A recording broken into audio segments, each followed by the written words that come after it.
Good evening, I'm Sheila Hamilton. Welcome to our emergency disaster preparation discussion on FM News 101 KXL. The beauty and splendor of Oregon make it such a great place to live, but our state has its share of extreme weather, floods, wildfires, earthquakes, even tornadoes. Under the best of circumstances, government agencies and other emergency organizations cannot protect you from disaster. It's our responsibility as individuals and neighborhoods to be aware of hazards and risks and prepare for the immediate period following a disaster by becoming informed on what we can do to take actions to protect ourselves and recover quickly. That's why we're here tonight with an incredible panel. David Arana is to my left. He's with Western Construction Project Systems, the owner. Hi, David. Thanks. Hi. Thanks for having us. Chris Voss is the director of Multnomah County Office of Emergency Management. Chris, thanks for coming. Glad to be here. Portland Bureau of Transportation, Hannah Schaefer, a communications specialist there. Thanks for having us. Portland Fire Department incoming PIO. Welcome to that new job. It is Louisa Jones. Thank you. Happy to be here. And Mike Kubler, Director of Emergency Management and Response for Providence Health and Services in Oregon. Thank you all for being here. Thank you. Would each of you take just a moment and talk about your expertise and what you do related to this particular topic? Sure. My name is David Arana. I'm a project manager and partner with Western Construction Systems. We are a specialty foundation repair contractor serving the Northwest. Basement waterproofing, foundation repair, structural issues. One of our specialties is earthquake retrofitting and strengthening and reinforcing old unreinforced foundations. Sure. Mine, as the Director of Emergency Management in Multnomah County, my job is to make sure the county's prepared. That means we plan, we train, we exercise. We have a corrective action program, too, within the county to make sure that we're ready to respond, make sure that we mitigate against certain disasters, make sure that we're in a position where we can recover, and also that we can work collaboratively with our neighbors around the region. Hannah? Hi, I work for the Portland Bureau of Transportation. We are the city's main transportation bureau that takes care of our streets and other infrastructure. We build, manage, and maintain over $8 billion in assets around the city. I work on our communications team where we're working to make people more aware of how to travel safely around the city. Louisa? My name is Louisa Jones. I'm a captain with Portland Fire and Rescue, and my strongest background is in our emergency response division, where I've spent the majority of my time. I've also spent some time in training in fire investigations and most recently in our fire marshal's office. But I hope to talk to you what we see kind of the boots on the ground response when things are going bad. Perfect. And Mike? Yeah, hi. I'm oversee the Providence Emergency Management Team for the Oregon region, and we support the hospitals across the state. We have 8 hospitals and clinics and all the other things we do, and our focus is really on preparing for things like earthquakes and responding to more day-to-day disasters to make sure that the hospitals are able to continue to provide the services to the community. If there's ever been a time, I think, for people to be aware of natural disaster, it's right now. We're seeing the incredible impacts of the hurricane on Puerto Rico and in Texas. We're seeing the wildfires that just ravaged so many acres here. We're seeing flooding across the country. We're seeing tornadoes. So would each of you tell me what you believe the greatest single threat to Oregonians is, and Washingtonians? Sure. You know, one of the great features of living in the Northwest is that it's, you know, we don't really deal with a whole lot, although I think that's been changing over the last years. I mean, the last couple of winters have been pretty severe with ice and snowstorms, and we just recently dealt with wildfires. But I think one of the greatest risks is complacency in this area. We see all these big natural disasters around the whole world, and, you know, we deal with our own issues here, but we haven't seen a catastrophic event in quite some time. So I think we just need to start having a conversation about what it means to respond and prepare for a real catastrophic event. Perfect.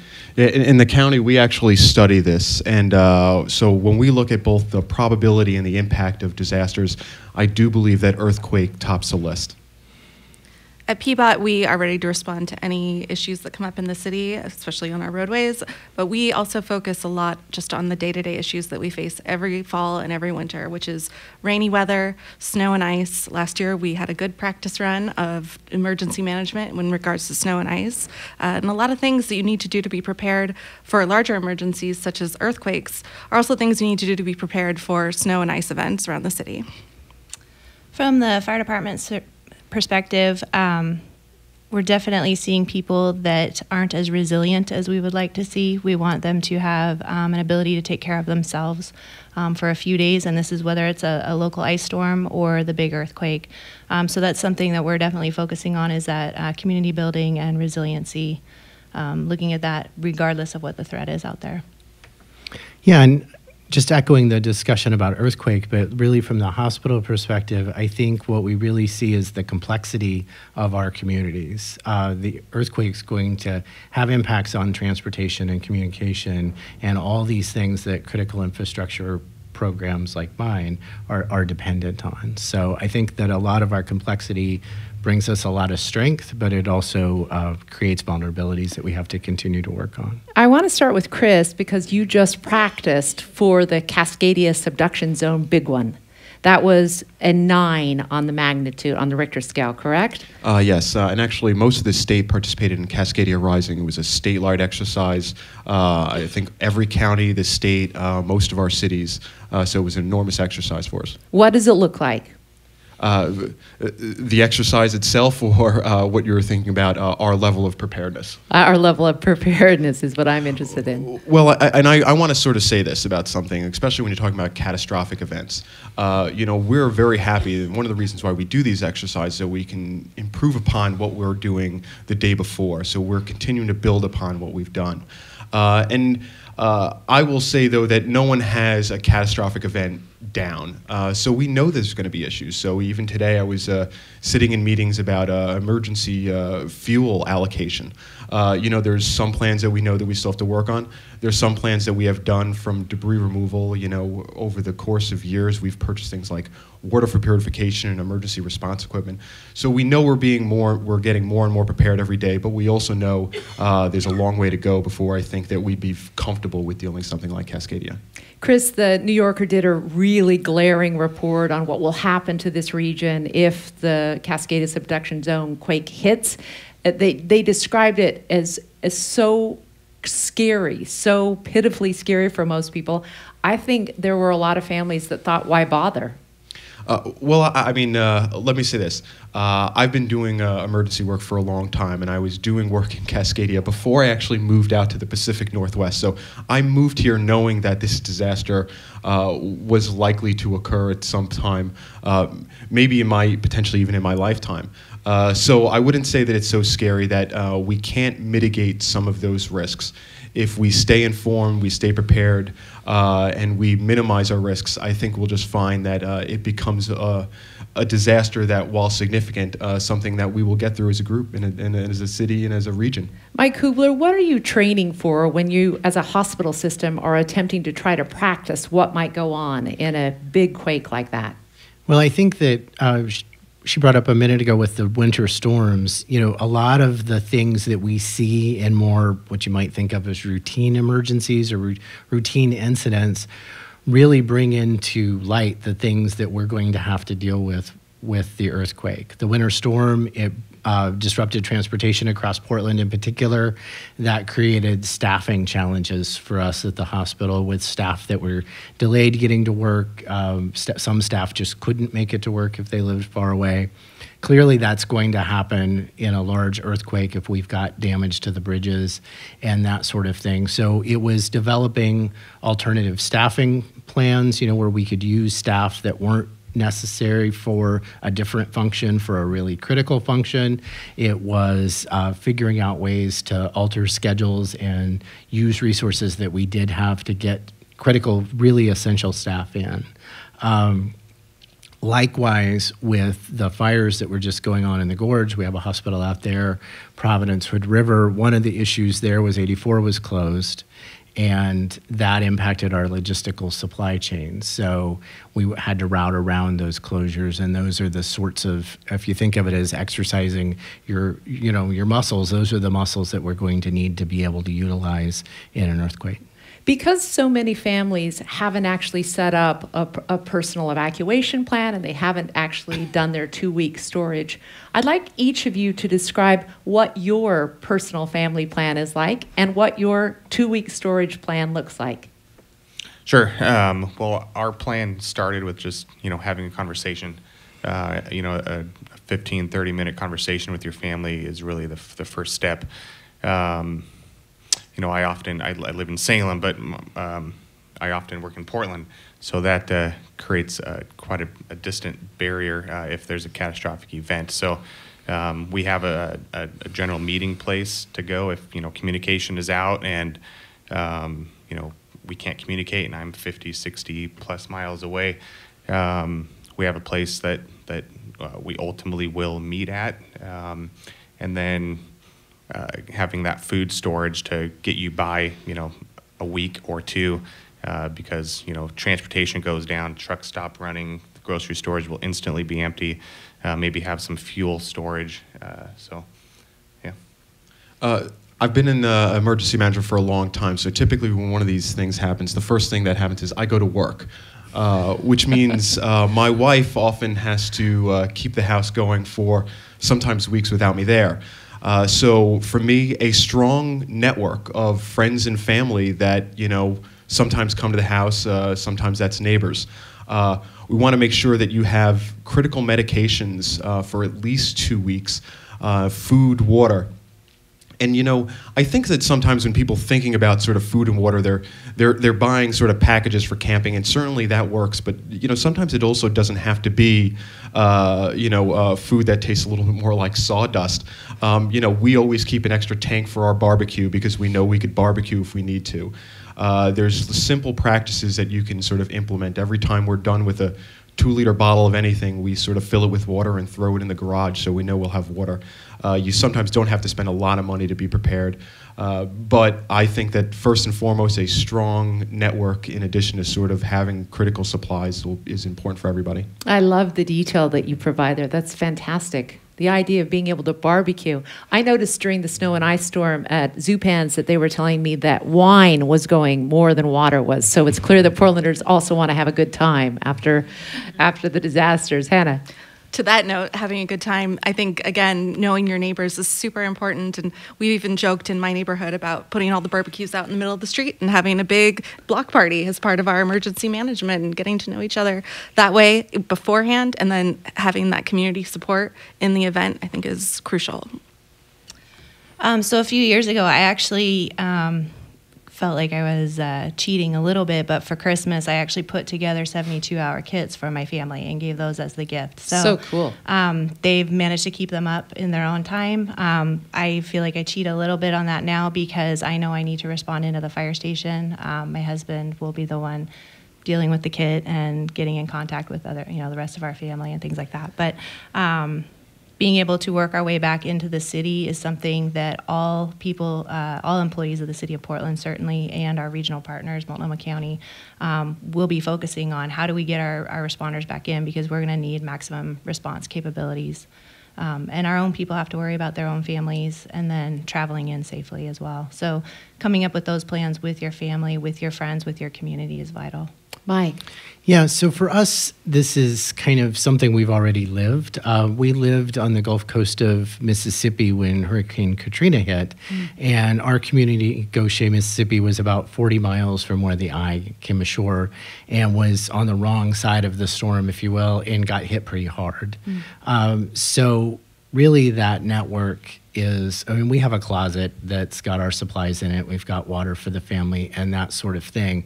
But as Chris said, that network that so many of us have is really, really crucial. The people that we saw after the storm and, you know, we recovered with after the storm were the folks that not just helped us, you know, maybe balance our meal a little bit with all the supplies that we had, but also helped us emotionally with that. Because I think what a lot of people don't really think about for their emotional kit is after the first day of adrenaline, you're tired, you know, and you've got to have that community, the neighbor, your family, whoever you've got in your life to kind of have that difficult conversation now of, hey, how could we deal with this if Cascadia were to happen next month or next week or tomorrow, and just really build a little bit of that personal toolbox alongside your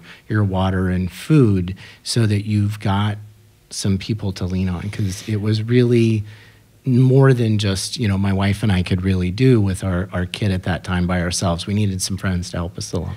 Chris, one of the things that I'm very curious about is because all cell phone lines go down, and so you don't have the ability to text or to be able to actually communicate with your loved ones. If you don't have that plan, how do people find one another from their disparate places?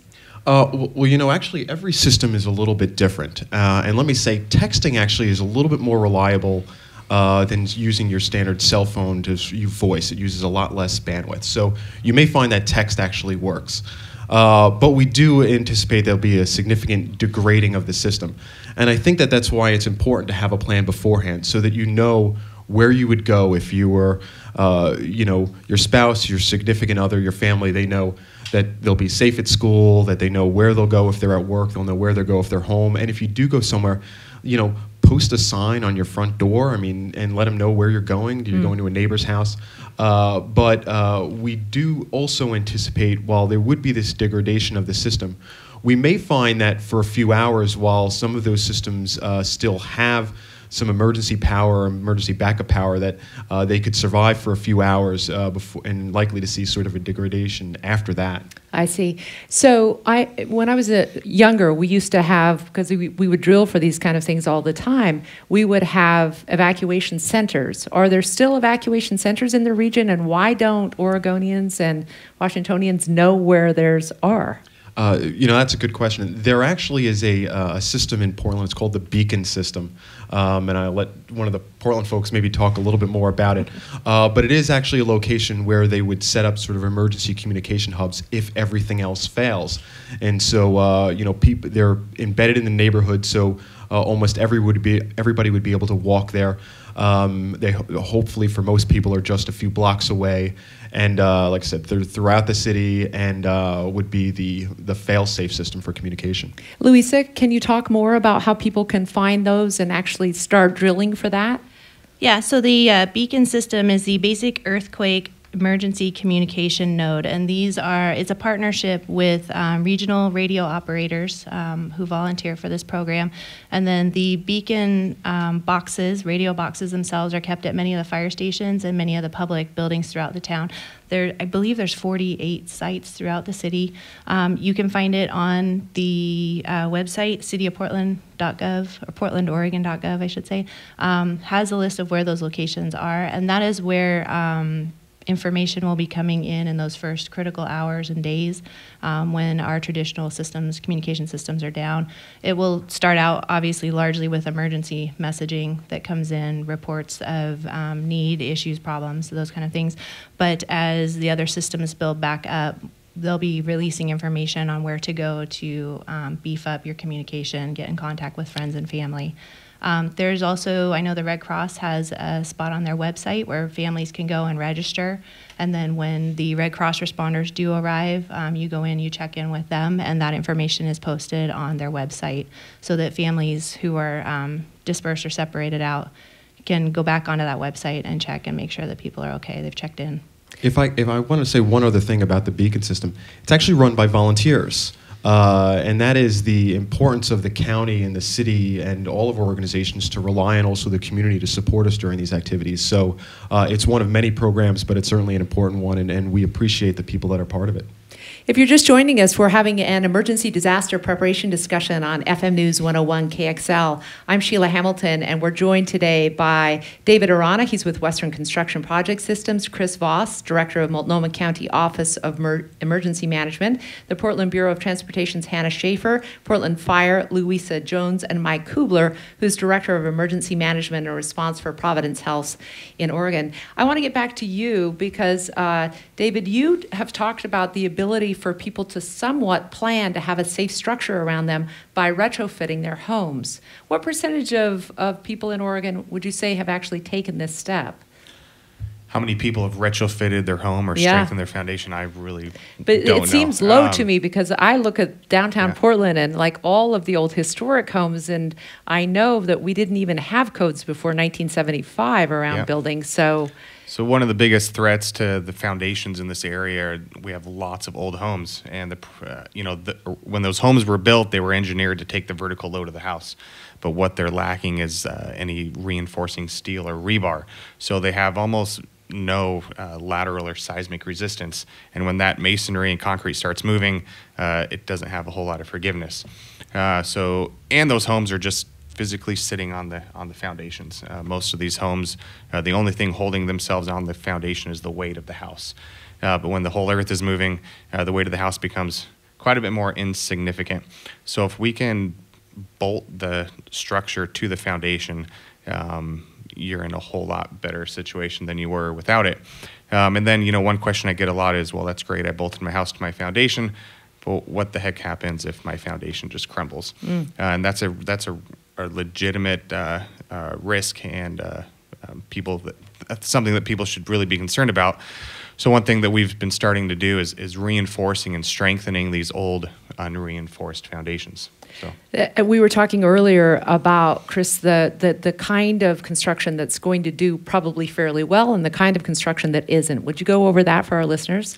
With everything, we know that there are some structures that are at greater risk. We know that unreinforced masonry is probably one of the county's greatest risks. We know that some of our bridges, mostly because most of them were built before 1960, not to any seismic standards, and much like a home, they were not built to sort of withstand those lateral stresses. Also, if you're walking downtown, you'll know that a lot of our bridges have those counterweights, and those million-pound counterweights when they start swinging, also not very forgiving. So I know one of the big plans that the county is working on right now is a plan to actually look at the Burnside Bridge and potentially make the investment to retrofit and or replace that bridge over the next several years.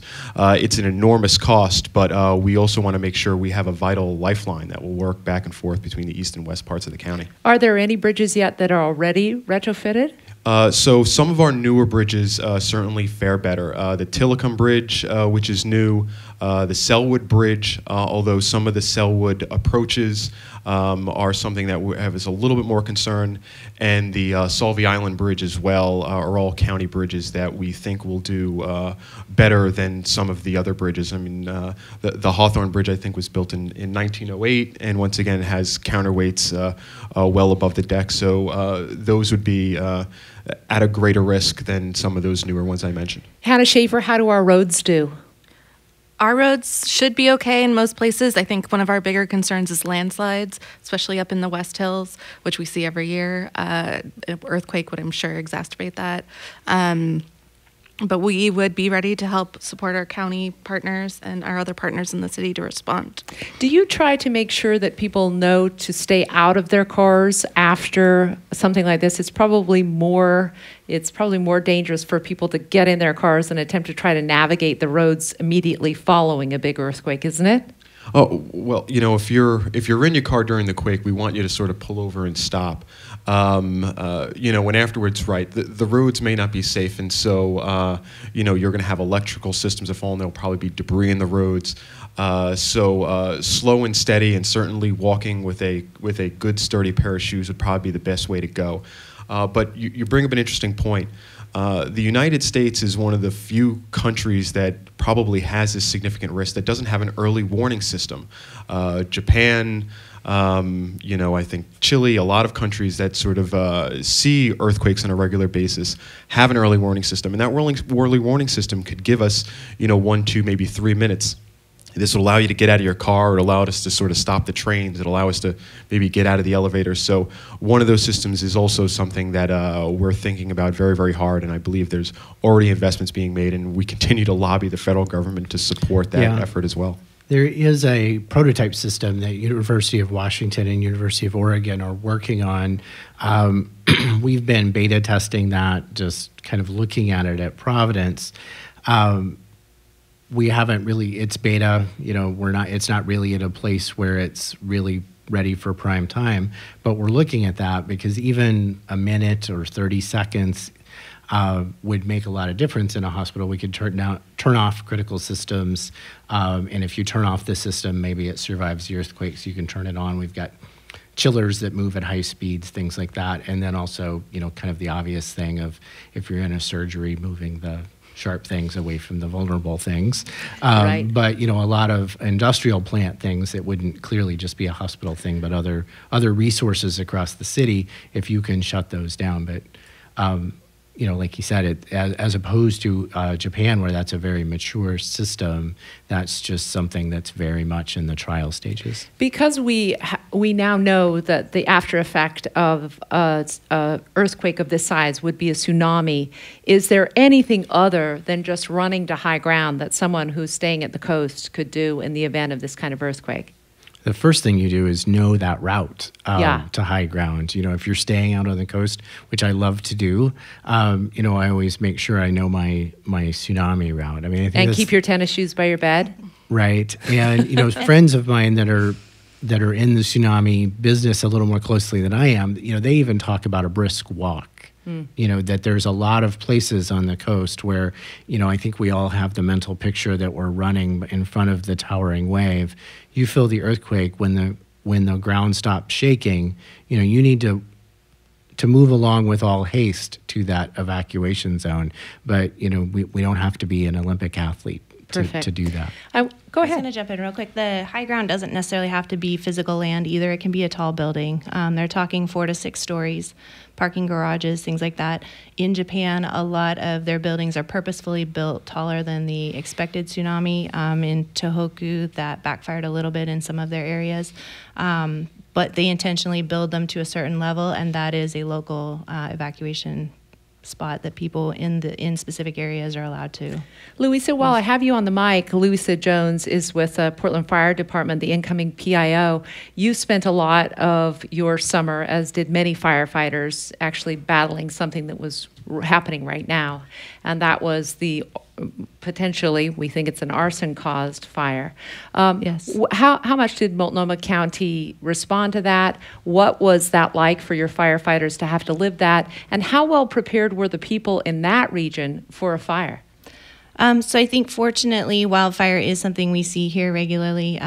It is our regional issue that we deal with, so people are more prepared for that than many of the other things that we face, which is good. It definitely stresses the system. Eagle Creek Fire was very close to Portland. Portland alone had 6 resources up there, so we had 4 engine companies and 2 ladder trucks. They were primarily on Multnomah Lodge and then structure protection in that local area.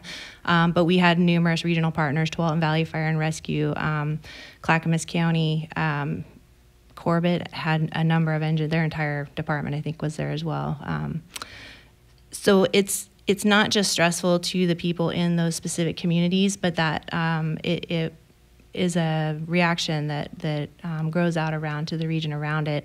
I think the biggest thing that we see and that we all understand in the emergency preparedness community is nobody gets through these things alone, whether it is as an agency or as an individual. You have to have those regional partners in place to be successful, and you have to know that when you call for them, they're going to be available to come. With the wildfires in the state this year, we had a number of them.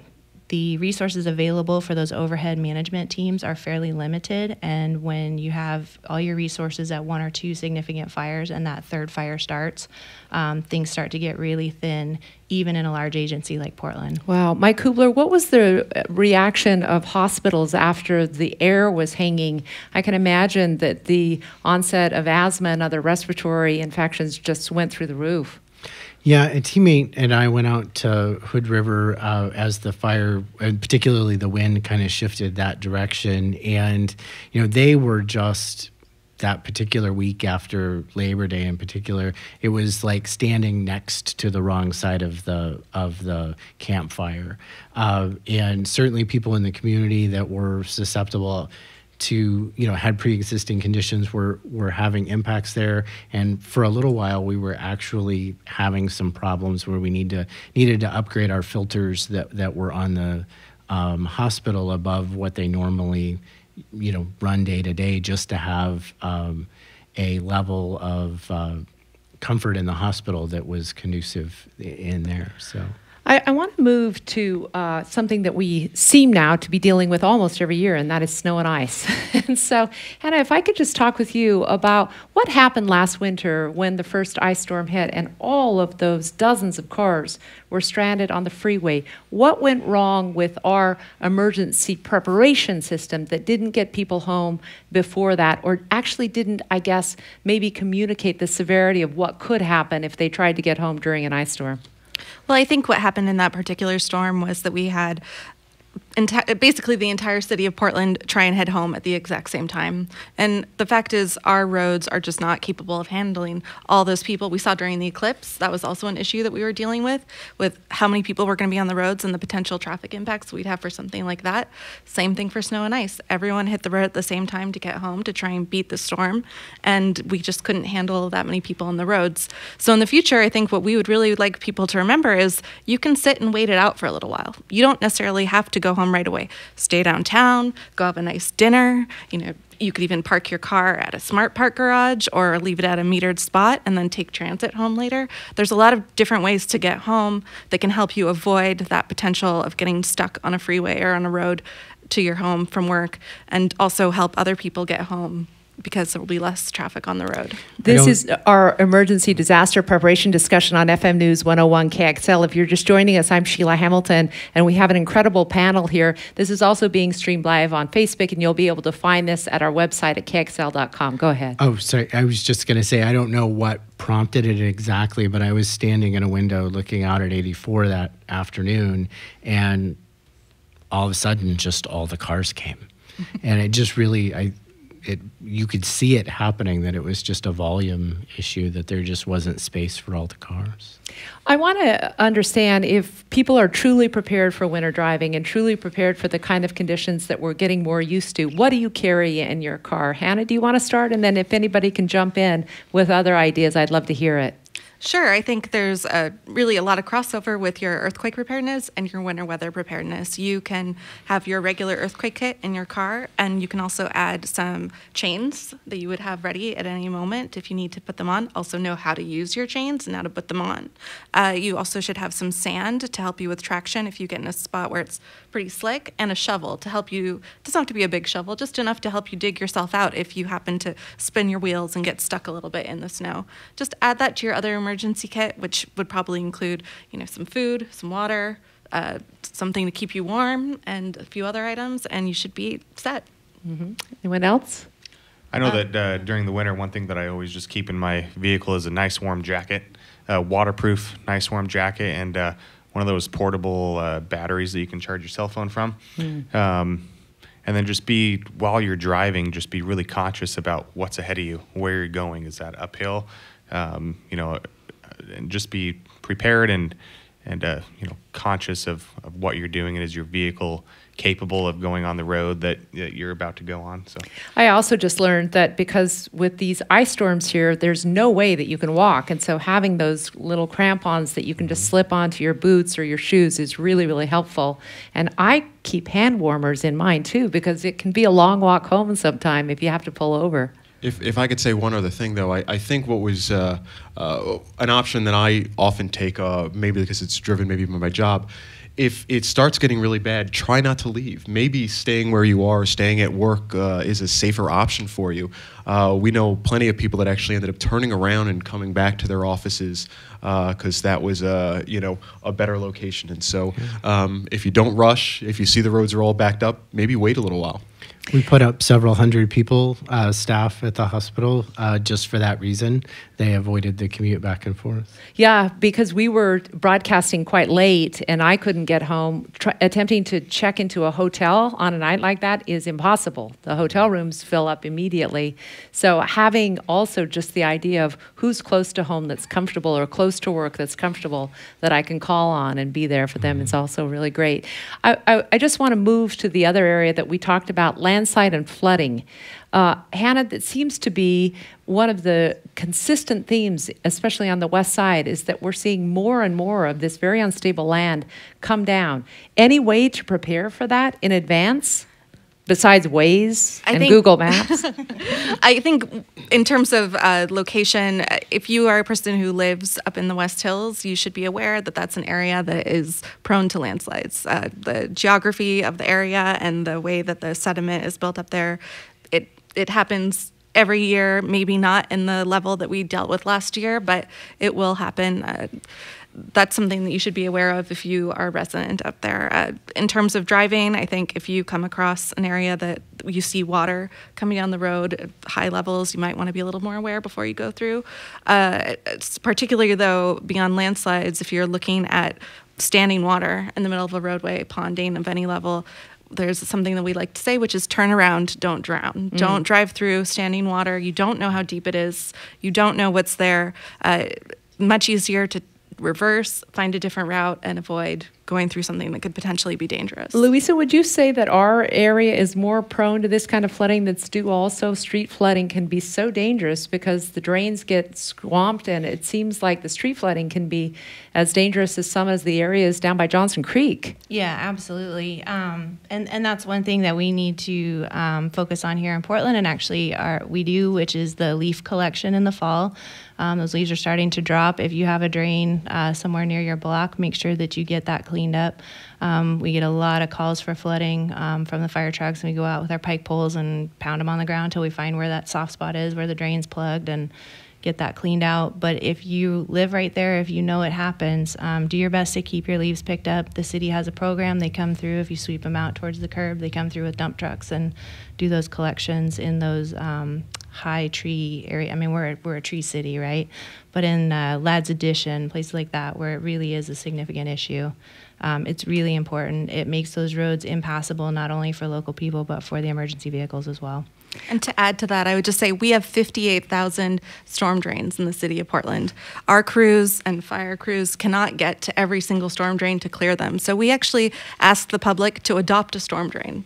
Just take your neighborhood storm drain, take good care of it, keep it clear, help it drain during the year so that everyone can, focus on those real emergencies. There are some cases where your work isn't going to actually help clear it out. And so that's where our crews come in and do it safely. But those day-to-day leaf falling type things, we really would love for your help from the general public to help keep those clear. I think some people actually forget the risk of flooding to this area, and specifically the story of Vanport, which back in the 40s was the third largest city in the state of Oregon, which doesn't exist anymore because when the levee or the dike had broke, that the town completely flooded. Most of the northern part of the county is protected by levees and continue to be protected by levees that are decades old. While it's not a significant risk, everybody that lives on the other side of the levee should know and understand and be prepared just in case they do need or there is a situation where the levees are impacted. I think we've had 500-year flooding events in the last 100 years. We're starting to see these things, at a greater regularity. And there are certainly things we can do to mitigate, but I think people knowing and understanding the risks and the hazards near them is the first step in being prepared. And just with that flood mitigation investment that Oregon has made for the last, many decades, that's really the road ahead for the earthquake mitigation as well. It's the same kind of civic investment over decades that's going to get us to a place where we're more resilient for the earthquake. We know now we're on the cycle where we're way past due for the big one, and yet it's still difficult to get people to talk about true funding for an early warning system or true funding to do a statewide training for people to know. Why is it, what is it about human nature that makes us believe we can just put that off? Nobody wants to believe it's going to happen to them. We don't want to be that victim. We want to continue on with the happy outlook. One of the things, I'm in a school program right now, master's program, where we're looking at domestic preparedness as one of our issues, and we look at the psychological effects and impacts. And what I've seen in some of the research I've done with that is the difference between thriving and surviving. We want to thrive at post-event, and unfortunately, in many instances, all we're doing is surviving. Earlier, you made the comment that sometimes it's so overwhelming, why bother, right? You bother because that's the difference between just surviving and getting out of the area and thriving and returning and boosting our economy and staying and living in the place that we love, right? There's parts post-Hurricane Katrina where people evacuated and they still have not been rehabilitated. Same thing in Tohoku, Japan, after the earthquake and the tsunami. 5 years later, they're just fields, and they were huge neighborhoods, and there's nothing there now. So if we make that investment, however big or small we can afford to do, you're putting yourself on that path to thriving. Chris Voss, do you have any suggestions for families about how they get into that thrive category? Oh God! You know what? I think it's one of the things we talk about. Sort of, we started this session off about complacency. I think people that have been subjected to disasters and emergencies and incidents, I think that they are more prepared because they've lived it and they've said, you know what? If I had to play that one over again, I wish I had A, B, and C. And so there is a bit of that. I want to go back to sort of a touch about the previous question, though. I do think we are starting to see more investment as a result of the earthquake risk here in the region. We're starting to see the state legislature allocate, over $100 million last year to sort of help build schools, $30 million for emergency services. We never seen those sort of dollars, years ago. So we're starting to see some of those, like I said, investments in the Burnside Bridge. We're seeing big studies being done from the city of Portland on unreinforced masonry. So we're starting to see dollars. I think the short-term versus long-term, though, is that a lot of our legislators have to decide. It's like, am I making this investment now for this event that has a 34% chance of happening in the next 50 years, or do we put another police officer, a fire truck, another ambulance on the road that might help someone tomorrow? That's not an easy, it's not an easy question. It's a difficult answer. But I think that we are starting to see more dollars being allocated towards catastrophic emergency, and certainly Cascadia. One of the chilling things that I read, especially in watching how the big one would go down, is that if it unfolds in darkness, then the electrical grid goes out. The catastrophe, the first few hours of the catastrophe is in black. Is there anything that people can do? Will homemade generators work? Will flashlights be helpful? What kind of flashlight? Give people an idea of how to bring light into that situation, if you would. Well, certainly if your house, I hope that everybody has a flashlight and some extra batteries in their home. So that is how you're going to get around your home. And obviously, emergency vehicles, they have headlights, they'll move. But you're right, the electrical grid is going to be significantly impacted, and that means it will be darker. That means everything's going to be moving a lot slower. So if you are outside and you are moving, you want to think about, how you're moving, where you're moving, what you're wearing. We want to make sure you're prepared, and certainly a flashlight is something really, really simple that everybody should have in their go kit. I just want to jump in real quick on that one. Practice in the dark, practice in the wintertime. These are things we do in emergency services. Know how to put your chains on in the middle of the night without a flashlight that works. Learn to do it by touch and feel and know how they're oriented. So do it enough times in the daylight and then pull them out in the dark in your driveway and know that you might be in 6 inches of snow the next time it happens. Practice navigating out of your house and up the street half a block without that. A lot of our locations have street lights, so you're still not going to get the full effect. But for people who are in areas that are less well lit, know how to get to your neighbor's house. Make those connections. Know the people. Don't go climbing through their bushes, but navigate to the back door of their house so you can check on them. Do a little drill with each other and see if you can actually get to each other to check on people with that low light and into areas that you don't normally go every day.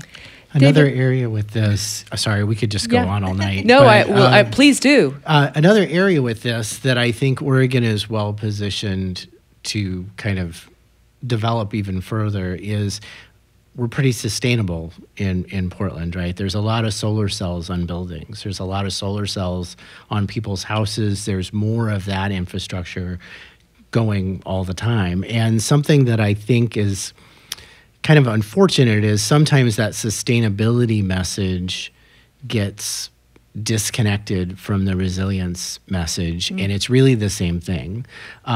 Today, the solar cells on my roof don't work if the grid goes down, but Tesla and others have got batteries out there that are on the long-term wish list to add, and as people can start, and as companies can start to invest in some of these alternative energy sources and sustainable options, then if you're saving your rainwater, then day to day, maybe that isn't water you want to drink, but if you've got a camp filter, you can drink that water. Wow, yeah. And a lot of the things we do for the environment are making us more resilient at the same time. If I could just mention, we talk about the absence of electricity. Plenty of folks will camp, and so we know we could survive without electricity. So that's the first point.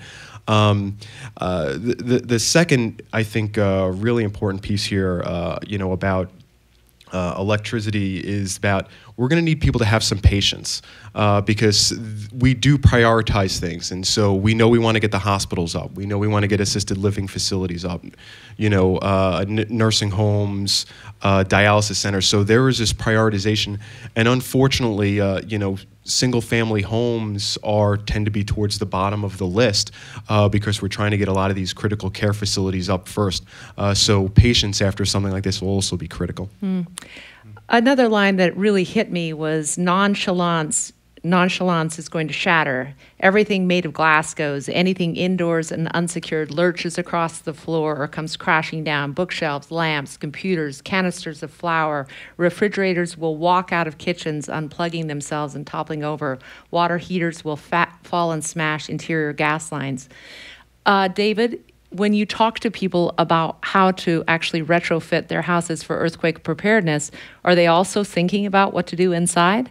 We got that question a lot. Can you bolt this cabinet to the wall or this big bookcase or something? And certainly we want to make sure that the water heaters and sometimes even the furnaces are appropriately supported so they can't as easily fall over or fail. There's seismic gas shutoff valves that we can install at the main line. So if there is a rupture inside the house, it tries to shut off the flow of gas. But yeah, preparing for an earthquake or retrofitting your house, bolting your house to your foundation, strengthening the foundation, that's kind of the first big step. But then you look around like, well, if everything's shaking, what's going to potentially fall on me? So a little screw here and there to more firmly secure things to the wall or large objects so they can't easily fall over and potentially harm somebody is important. And where is the safest place to be when an earthquake is taking place? Under a sustaining wall? You want to get down and under a table and hold on.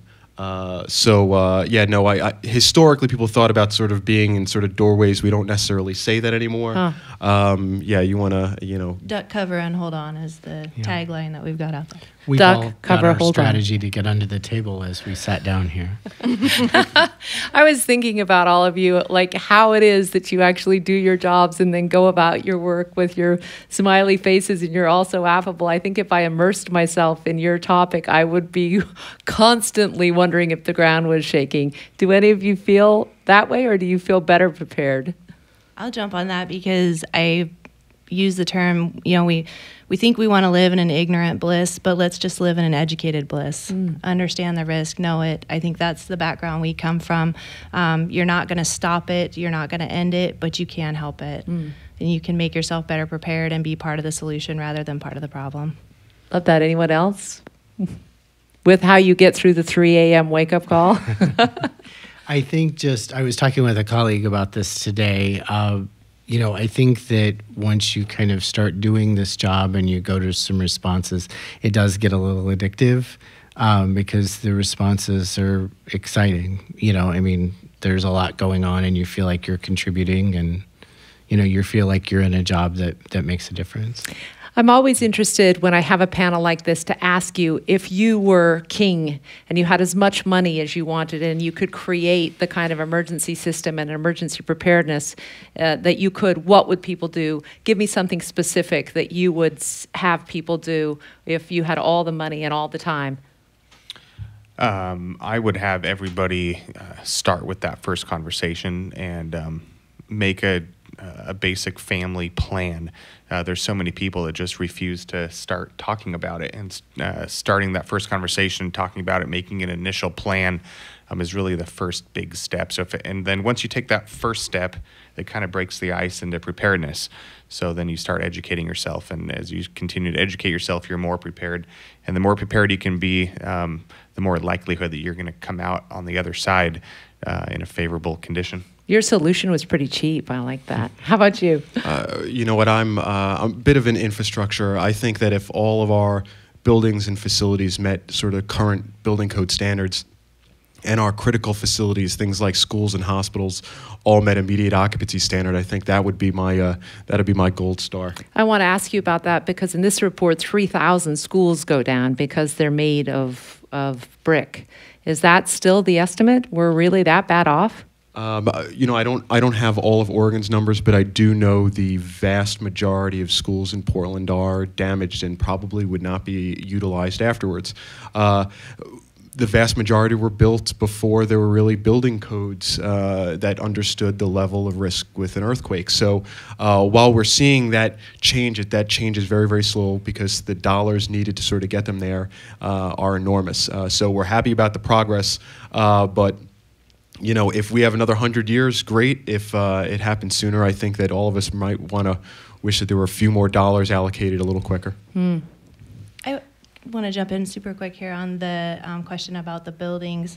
I think it's important to note that in Oregon, our building codes, our current earthquake building codes, are designed for survivability and not inhabitability. So the building will withstand or hold up. I believe it's up to an 8.0 is the standard right now. I could be wrong on that. But it allows people to get out of the building to sustain the duration of that earthquake so that people can get out. It is not intended for you to go back in and continue working or living in that facility. And that's a huge difference between us and Japan. Japan actually builds to the inhabitability standard. And what about our skyscrapers? Not really, we can't call them that here in Portland, but what about our tall buildings? Are most of them up to code? You know, it for the most part, it depends on when they were built. So they were built to code when they were built, but there's been several points since the 70s where they've raised sort of the bar. And so certainly anything built in the last 10 or 15 years, I think that's much, much more survivable. Things that were built before the 70s, though, I think are at greater risk unless they've had, you know, major renovations done. Hannah, your wish list. I think I'm going to go with infrastructure as well. I think not just the bridges across the river, but we have bridges all over the city that are not in shape and ready for earthquakes. So the best thing that we can do is have roads that our emergency responders can use so they can get to folks all over town, and we need to have that infrastructure ready to handle that. I would want to see training at the individual level across the city for resiliency, bringing our communities together and building people up. You can have all the buildings and infrastructure, with all due respect to PBOT and others. However, without the people here, it's not a community. So build those communities up, make people resilient at the individual and block level so that they can support and sustain each other. Would you see this as a day of preparedness? You'd like the state Absolutely, to actually? Yeah, training and kit building and people going through drills at their neighborhood level. If we had, 10,000 people we could send out there throughout the city and train people all over, we would love to do that. The second part of that is an early warning system that really is critical and very important. It saved tens of thousands of lives in Mexico. Mexico City actually had the system. And it's not just alarms that go off. A lot of times we think of a warning system like our fire alarm or tsunami. In the robust systems, they are actually tied into critical infrastructure. Like we're talking about with the hospitals, they also stop elevators and open the doors on the nearest floor so people aren't trapped in locations like that. It keeps the trains out of the tunnels. And in Japan, for instance, it actually opens all of the bay doors on the fire stations so that they can actually get their vehicles out of that station. It's all tied in, it's all automatics. It's pretty remarkable. Incredible. I think I would like to see preparedness and mitigation really be made integral to the decision processes that people and businesses and organizations have. That would be my wish, is, that it becomes like sustainability or financial responsibility, that, you develop sort of this, that's the bottom line, that we're making this decision, be it to build something or, a strategic program decision, that preparedness is incorporated into that as just a core foundational value for our community, so that when we're choosing things, that's a really deliberate discussion we have, that it has to be sustainable in terms of the threats that we face. And finally, just as a last question, how many of you are really paying attention to the disasters in the other parts of the country and the world right now, and actually taking the time to learn from the mistakes and perhaps what they're doing well? Go ahead, each of you. Certainly, we see the stories, and we watch everybody and try to learn from what they're doing right and what they're doing wrong, and we're always educating ourselves as much as possible. I think there's a lot to be learned when these big disasters happen, to watch them closely and once again try to learn what are they doing right, what really worked for them, what saved their lives, and then what could they have done better. So. Chris? It's something we do on a regular basis. So we do study what's happening around the world, and we learn from each one of them. So Katrina, a lot about sheltering. When we see sort of what Japan has done in the way of infrastructure, where there's lessons to be learned. So it's something that we do all the time. And unfortunately, the last couple of weeks, it's been a lot of Eagle Creek fire, so we haven't had a chance to sort of study as much. But I know hopefully when things calm down a little bit, we'll look a lot more about what's going on with Irma and down in Houston.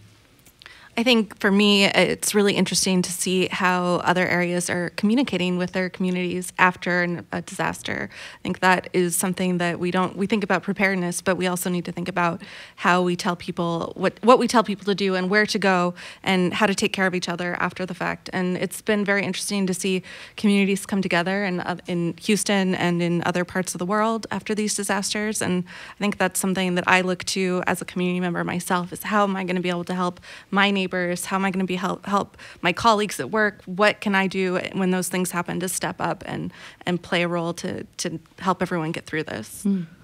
I think it's one of the huge advantages of social media, for all its drawbacks, is we're actually being exposed to the stories of the individual and the things that they're dealing with. And I think not only can we stand there and stare in shock and awe, but we need to pay attention and learn and listen and take that in and think, what if this was me? What if this was my family? How would I react? How would I respond? Fantastic. Yeah, and it's just really one of the core things of the profession of emergency management is, after you have an incident, you do your after-action report and you share that with every colleague that you possibly can, so that we can all grow together.